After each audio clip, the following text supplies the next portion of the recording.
In this video, I'm going to explain what event you should do for your first ever nightclub event. So if you're considering starting or you're just about to start, you know exactly what you should do so that you can give yourself the greatest chance of success. I've done the ads for so many different promoters as well as businesses as well for my agency. And this is one of the really key mistakes is people go way too big, way too early. And so we need to start smaller. And so what I'm going to do is jump on the whiteboard and draw out a model so you can see exactly how competitive it will be for you if you start too large, and then where you should go instead to give yourself the greatest chance of success and graduate to the larger events in the future. Cool, so what I want you to do is figure out exactly where you sit on this graph. Now the y-axis is going to be competition. The x-axis is going to be how niche you are. So at this end, we're going to have niche. This end, we're going to have broad. An example of broad would be, this is a commercial music festival. We play music that you would hear on the radio, but there's 7,000 people here, right? Niche would be, you can consider genres. A chunk down from that, you can also consider artists, and then just special interests. So for example, genre, punk rock. A genre down from that would be chunking down to a specific band. So if we're doing emo as the genre, a chunk down would be Blink 182 night. So like Blink 182 night, where you just play that, is going to be there. Emo is going to be a chunk up over here. And then all the way up here, it's just, there is a guitar. There's going to be a curve. Goes from here up to here. So if you're somewhere over here, the competition is going to be relatively low because it's very niche. If you're over here, where you play guitar music, there's going to be lots and lots of competition. Now, when you're starting out, I feel an odd parental duty to make sure that you don't fumble this.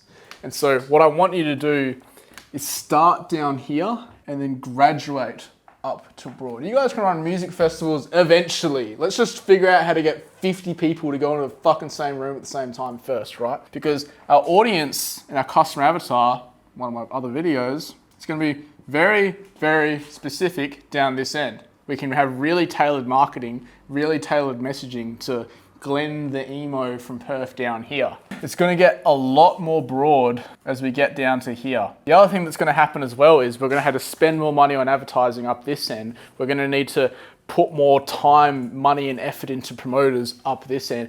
All of the marketing channels that we have, like advertising, promoters, own list, organic content, all four of them just fucking go up this end. Whereas down here, you can do one channel really well and still pull this off. So what I want you to do is, we can also consider this in terms of experience. So no experience here, and then like loads of experience down here. And this takes time, because the other benefit as well is, as we start niche here, we'll start building up our customer databases as well. And then going to this broad audience becomes easy, because the most expensive marketing you're gonna do and the most time consuming marketing you're gonna do is trying to acquire customers. Reselling to existing customers and existing patrons is easier. So let's build up the existing patrons so that we can get this broad stuff a lot easier, because we'll already have a foundation. Like if this is our attendance, we've already got 50% of the people coming that are from previous events. We just got to find another 50%.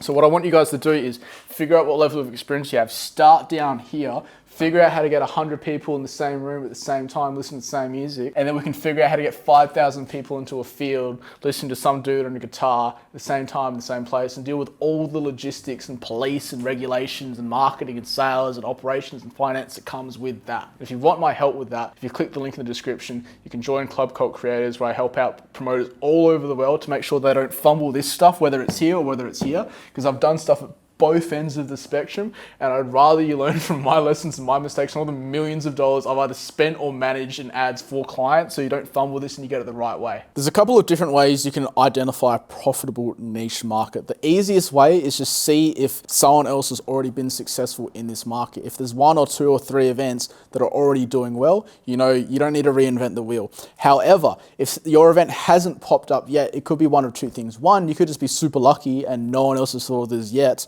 2, it could mean that someone else has tried in the past and it hasn't been successful. And so that's why this model of starting super niche first reduces your risk and improves your chances of success. One of the main factors you should consider when actually considering the niche for your event is just frankly, if you're interested in it at all. Because if you're, let's say for example, like you want to do a Taylor Swift tribute night, but you're not into Taylor Swift, you have to do so much research into every single post. There's just going to be so much time and mental strain you had to invest into getting some country singer and a bunch of people that are fans of her to come to the location. But if you're really into drum and bass and you understand all the inside jokes, you don't need to think about what you need to post. It's just stuff you're probably going to post anyway. It's just going for a brand's page. Best way to research the preferences and behaviors of your chosen niche market is, well, firstly, if you're in that niche market, your newsfeed probably looks like this. So your research has been done as you've been doom scrolling Instagram reels. Secondly, if you've chosen a market that you're not as familiar with, start looking at the hashtags and types of content that they're looking at, and then turn your algorithm into theirs. And so what that means is start making a bunch of searches for content that they're interested in,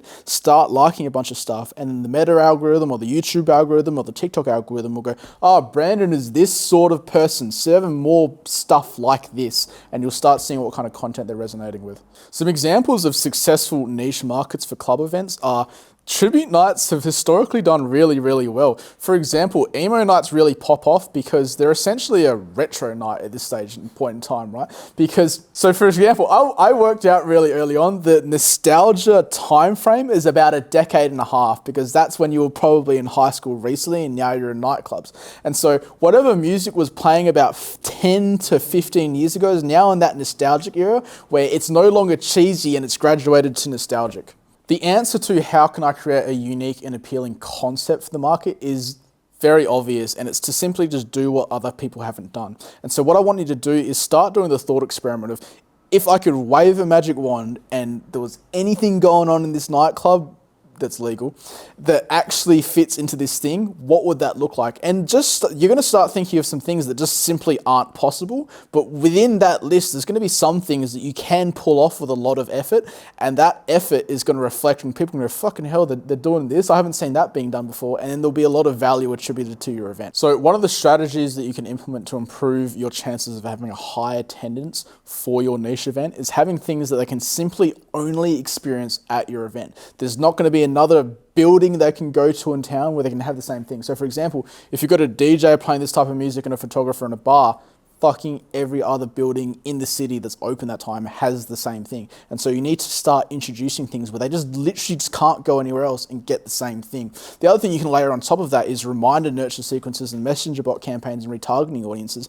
But that stuff is truly, truly amplified with the way more higher leverage opportunity of just saying, like, there's just nowhere else you can go tonight that has this thing. So a question that sometimes pops up is, well, if I start really niche, how do I start getting broader to attract more people? And the truth is you just have to do it in phases and start, because you're not going to go super niche one time and then super broad the next one. You need to graduate to it in steps. So for example, there's been a couple events here in Perth that started as really, really niche markets, and as they grew, the lineup and the unique selling proposition and the event experience itself expanded to attract more people. They implemented new rooms to attract new audiences without tainting the original brand. The other way that you can do it as well, if you're a promoter with multiple different events, is to start having pop-up events which are expansions of other events, and you already have all the data and retargeting audiences from your first event that makes advertising to that next one a little bit cheaper. One of the common challenges of targeting a niche market is simply Meta's advertising and audience targeting has just gotten a little bit dumber. So back a couple of years ago,